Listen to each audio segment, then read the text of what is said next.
anh ấy nhát group chấm biết số nè tao nói nè giúp đi caประกวด FIFA World Cup វគ្គជម្រុះ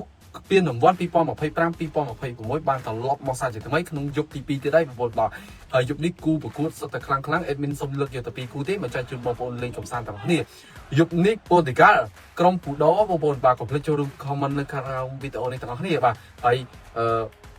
ប៉ូទុយហ្គាល់ត្រូវប៉ះគ្នាជាមួយនឹងអេឡង់ផងដែរបងប្អូនបាទហើយគូប្រកួតទី2ដូចជាអេស្ប៉ាញ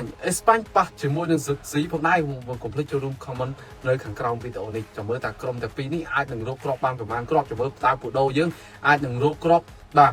ការឡើងរបស់គាត់ផងដែរក្នុងការប្រកួតនេះកុំភ្លេចចូលរួម comment នៅខាងក្រោមវីដេអូនេះទាំងអស់គ្នាឬក៏បងប្អូនចង់ចូលទៅក្នុងក្រុមបងបាល់ឬក៏បងប្អូនអាចចុច link Telegram នៅខាងក្រោមវីដេអូនេះទាំងអស់គ្នាបាទមាន link Telegram មួយបងប្អូនអាចចូលទៅលេងដោយសេរីតែម្ដង admin ក៏តម្លាក់គូបាល់បងប្អូនយើងតម្លាក់គូបាល់មាន member យើងលេងច្រើនក្នុងក្រុមបងបាល់តែម្ដងបងប្អូនបាទហើយតម្រូវគូបាល់ផ្សេងៗ admin តម្លាក់ជូនជារៀងរាល់ថ្ងៃកុំភ្លេច comment នៅខាងក្រោមវីដេអូនេះទាំងអស់គ្នាបងប្អូនលេង admin សុំណែដល់បងប្អូនលេងទៅខាង Portugal ហើយបាទមានភាគរយឈ្នះច្រើនក្នុងការប្រកួតនៅរាត្រីនេះហើយគូទី2ឲ្យលេងទៅខាងលីកឬក៏លេងទៅខាងក្រុមជម្រើសជាតិអេស្ប៉ាញផងដែរបាទតោះកុំភ្លេច comment នៅខាងក្រោមវីដេអូនេះចាំមើលតើការប្រកួតក្រុមទី2នេះអាចត្រូវបានប្រមាណគ្រាប់តើអរគុណច្រើនសូមជម្រាបលាជួបគ្នានៅវីដេអូក្រោយ